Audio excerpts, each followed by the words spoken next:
Hi, I'm Dan Costa here with Sascha Segan for PC Mag's special MWC video package. We're 2 days into the show. There's 2 days left. There have been a ton of big news. This is the place where the entire wireless industry gets together every year and figures out what phones are going to be released. And Sascha, it's been pretty extraordinary. There are a lot of huge products that launched. It's amazing how much energy is here this year. I've come to Mobile World Congress year after year after year, and last year it was a little low energy. It was more about backroom deals than big consumer launches, and this year all the launches are back. It's been phone all week. And the big one, of course, that we've been hearing about, everybody's been speculating about, Samsung kind of tipped their hands early, the Samsung Galaxy S5, one of the most successful Android handsets in the US, across the world. We've got the latest version. Sascha, we were there in the crowd, we saw the announcement, we've got all the details. What do you think of the new handset? Well, last night, Samsung dropped the Galaxy S5, also 2 new smartwatches, the Gear 2 Neo, and the Gear Fit mini smartwatch. The S5 is once again, it's an everything phone. But some of the new features that really stand out, there's a screen that really pops, it adapts to the ambient light. The camera is much faster, 16 megapixels, 0.3 second autofocus, and it has a new focus on health tracking. There's this heart rate monitor on the back. You touch that on the back of the phone, it can tell your heart rate. The heart rate monitor is also built into all the watches. Yeah, that's a great feature, and I love the power maintenance. I mean, being at a trade show, I'm trying to keep my phone charged. They're trying to keep their phone charged, and it's like the universal problem. We still have trouble having our phones last long enough. Samsung's got some great technology where they'll actually dim the screen automatically. You get down to, I think, like 15%, and it goes into like emergency mode. It goes to black and white, and basically becomes a phone from like 1996, and super long life lasting. It's pretty awesome.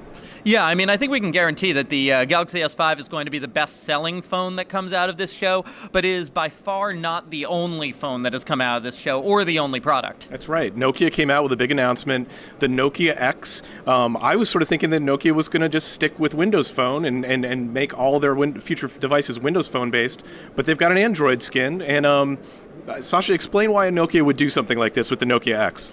Well, the issue is that Microsoft just wasn't moving fast enough. Also at this show, Microsoft announced that Windows Phone will be available on much less expensive, cheaper platforms based on the Qualcomm Snapdragon 200.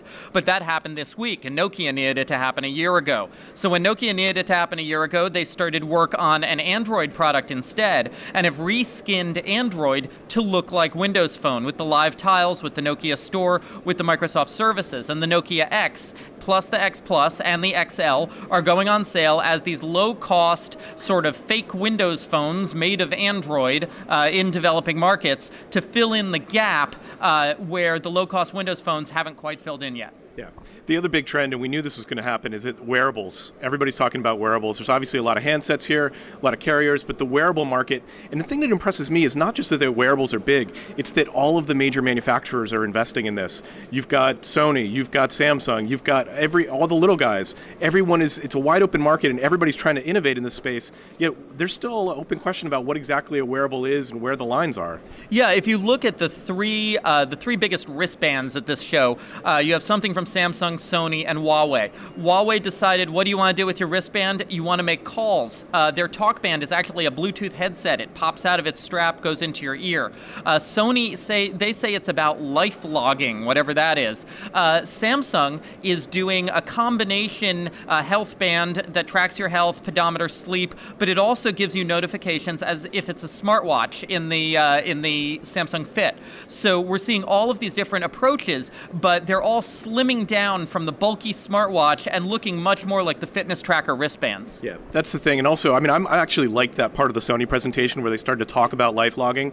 Their particular demo of what life logging looks like seemed a little antiquated, but just the idea that as you move through the day, everything you do, every tweet you send, every location that you are in can be recorded and then relived. As long as you have these sensors and these networks, that's the world that we're living in, and those devices are all over the show. And then all of that data can be sent to the NSA. That's right. And Google and advertisers, and that's how that's how we make our living.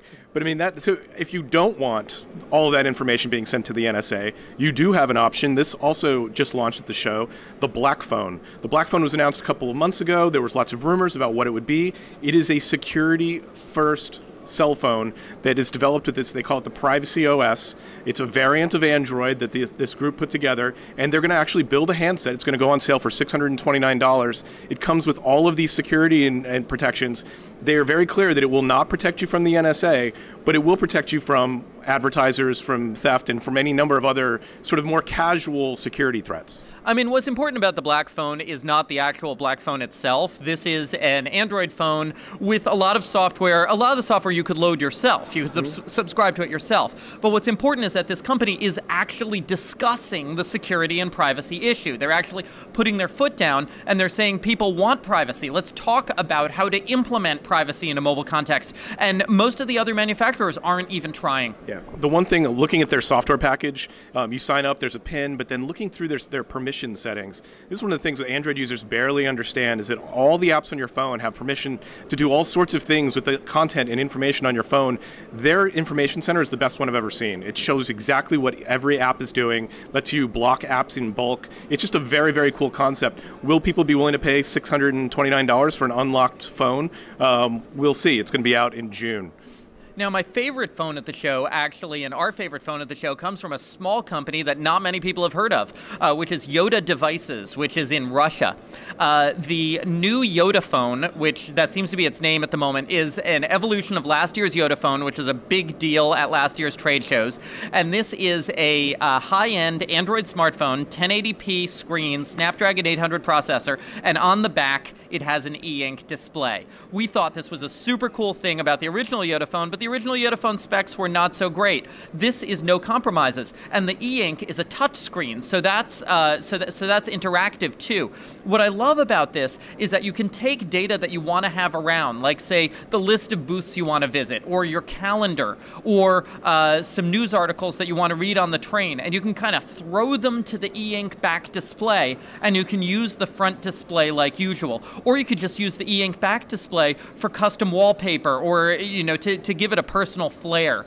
I think this is a really unique perspective on what to do with the smartphone. They say this is coming out by the end of the year, and they say it'll be available unlocked in the US. See, now that is the question. Will this phone, which no one's ever heard of, that's, they're going to need carrier support to get into the US, you got to give us the chance. What are the chances that this phone actually becomes available for sale in the US? Well, you see, I want to put my weight behind it, and I want to say that Yotta Devices work on this, carriers work on this. This is a super cool phone. I would really like to see it come to the US. Well, Yotta Phone's off to a really good start, because the Yotta Phone is the best phone at Mobile World Congress 2014, according to PC Mag. That is our show for today. We are going to head back to the United States and continue working, but continue to get more information on these stories at PCMag.com. We'll be filing stories until late into the night and through the next 2 days. Thanks for tuning in.